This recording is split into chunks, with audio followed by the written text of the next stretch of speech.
నమస్తే, welcome to our channel. నేను మీ శ్రీలీల. ఈరోజు తిరుమల తిరుపతి దేవస్థానంలో తొక్కిసలాట, లాఠీ చార్జీ అని చెప్పి సాక్షి ఛానల్లో మనం చూసాం. అంటే నిజంగా తిరుమల తిరుపతి దేవస్థానంలో ఏం జరిగింది అని ఇక్కడ ఉన్న వాళ్ళు కొంచెం కంగారు, భయం, అదేవిధంగా ఎవరైనా టికెట్లు బుక్ చేసుకుని ఉంటే కనుక వెళ్ళటానికి కూడా భయపడే పరిస్థితి. మరి ఇది ఎవరు చేశారు? ఎందుకు ఇట్లాంటి కుట్రలు పన్నుతున్నారు? ఎందుకు హిందువుల మీద ఈ విధంగా జగన్మోహన్ రెడ్డి అండ్ బ్యాచ్ ఇలాంటి పాపాలకి వాళ్ళు ఇబ్బందులు గురి చేయడానికి లోనవుతున్నారు? అంటే ఇక్కడ ఒకటేనండి, ఈ రోజున తిరుమల తిరుపతి దేవస్థానంలో మరి గతంలో 2019 నుంచి 24 వరకు ఏం జరిగింది అని అంటే అందరికీ తెలుసు. గోవిందా గోవిందా, ఆపద మొక్కులవాడ, నిలువు దోపిడీ ఇస్తాము, మా ఆపదల్ని మీరు కాపాడితే, ఆపదల నుండి మమ్మల్ని కాపాడితే అని మనం వేడుకుంటాం. అలాంటి స్వామివారినే నిలువు దోపిడీ చేసిన వ్యక్తులు మరి 2019 నుంచి 24 మధ్య అక్కడ తిరుమల తిరుపతి దేవస్థానంలో ఏదైతే అన్యమతస్థుల ఉద్యోగ నియామకాలు కానివ్వండి, అన్యమతస్థుల ప్రచారం కానివ్వండి, అసలు అక్కడ ఏదైతే చైర్మన్గా మరి ఈవోలుగా పనిచేసిన వ్యక్తులే అన్యమతస్థులైతే భూమన కరుణాకర్ రెడ్డి, మరి ధర్మారెడ్డి, సుబ్బారెడ్డి, వీళ్ళందరూ కూడా ఎట్లాంటి వాళ్ళు హిందువులా లేక నిజంగానే వాళ్ళు క్రిస్టియానిటీ తీసుకున్నారంటే చాలా మంది చెప్పింది మరి వాళ్ళు క్రిస్టియానిటీనే తీసుకున్నారు అనేది మనం ఎన్నో సందర్భాల్లో విన్నాం. మరి చాలా చోట్ల కూడా మనం చదివాం. అయితే ఈ రోజున అట్లాంటి వ్యక్తులు అక్కడ నియమింపబడినప్పుడు, నియమించింది జగన్మోహన్ రెడ్డి గారు అయినప్పుడు 50 కేజీల బంగారం స్వామివారి గోవిందరాజు స్వామివారి ఆలయం పైన మరి 9 లేయర్లుగా వేయాలి ఇది 100 కేజీల బంగారాన్ని టీటీడీ వాళ్ళు ఇస్తే వీళ్ళు ఏం చేశారు? మనం గోపురాల చుట్టూతా కూడా విగ్రహాలు ఉంటాయి, ఆ విగ్రహాలన్నిటికి కూడా ఈ బంగారు తామడం వేయాలి.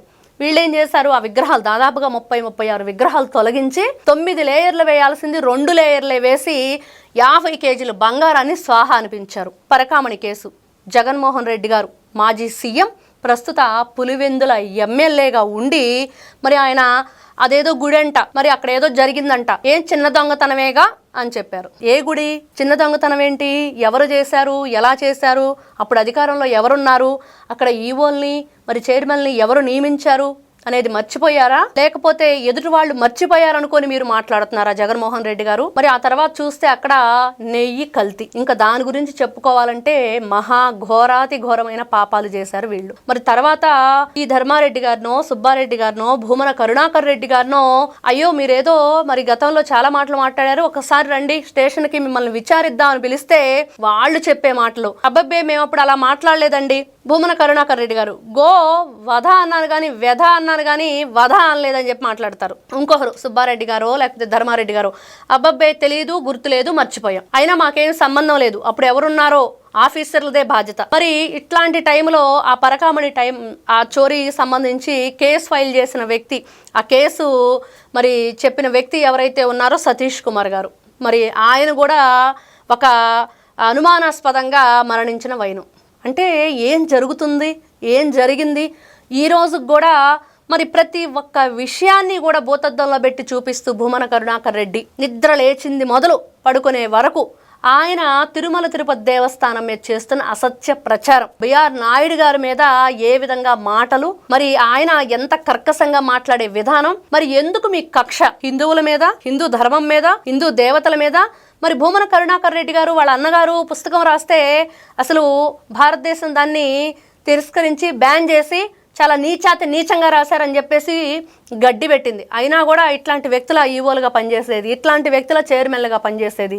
మరి ఇలాంటి వ్యక్తులు భగవంతుని గురించి నల్లరాయి, పాత చెప్పు, సుత్తితో కొడతామని చెప్పి మాట్లాడిన వ్యక్తులు ఈ రోజున అదే భగవంతుని గురించి మరి ఏదో మేము మంచి చేయబోతున్నామని చెప్పి మాట్లాడుతుంటే ఎవరైనా వింటారా? ఎవరైనా సమర్థిస్తారా? ఎవరైనా సపోర్ట్ చేస్తారా? మరి అట్లాంటి వ్యక్తులకు మనం ఏం గుణపాఠం చెప్పాలి?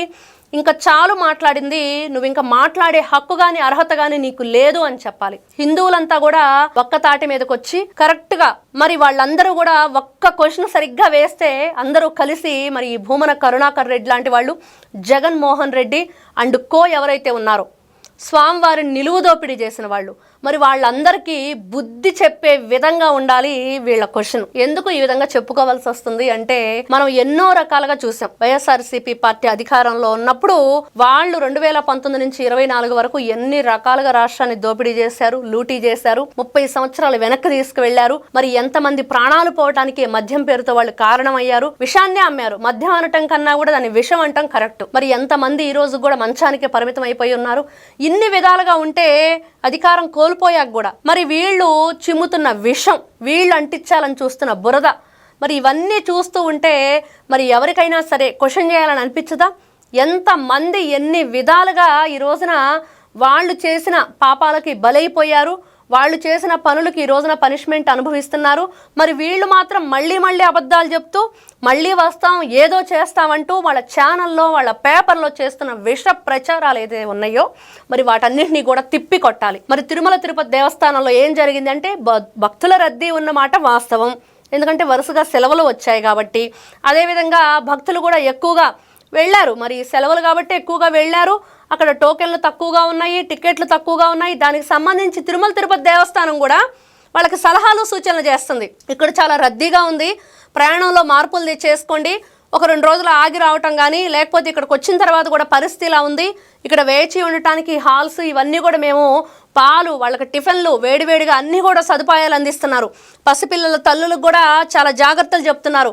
మన ఇన్ని విధాలుగా మరి పోలీస్ ఆఫీసర్ సుబ్బారాయుడు గారు కూడా వాళ్ళ యొక్క సహాయ సహకారాలు అందిస్తూ ఆయన కూడా ఎప్పటికప్పుడు అప్డేట్ చేస్తూ ఉన్నారు. రాష్ట్ర ప్రజలందరూ కూడా మరి ఈ రోజున ఏం గమనించాలి అంటే, సాక్షి ఛానల్లో, సాక్షి పేపర్లో అన్నీ కూడా అబద్ధాలే ఉంటాయి. అబద్ధానికి నిలువెత్తు సాక్ష్యం ఈ సాక్షి. కాబట్టి ఈ మాటలను తిప్పికొడుతూ ఎవరైతే హిందూ ధర్మాన్ని పాటించేవాళ్ళు, ఈ రోజున స్వామివారి దర్శనాన్ని కోరుకునేవాళ్ళు చక్కగా తిరుపతి వెళ్ళొచ్చు, స్వామివారి దర్శనం చేసుకోవచ్చు. కాకపోతే చిన్న ఈ ఏదైతే ఈ ఇబ్బందులు ఉన్నాయో, అంటే ఎక్కువ జనాలు ఉన్నప్పుడు ఎక్కడైనా ఉంటుంది, దాన్ని కొంచెం దృష్టిలో పెట్టుకొని వీళ్ళు కూడా ఓర్పుతోటి, సహనంతోటి, త్రోపులాట చేసుకోకుండా జాగ్రత్తగా వెళ్తే చక్కగా క్షేమంగా వెళ్ళి క్షేమంగా వస్తారు. నమస్తే.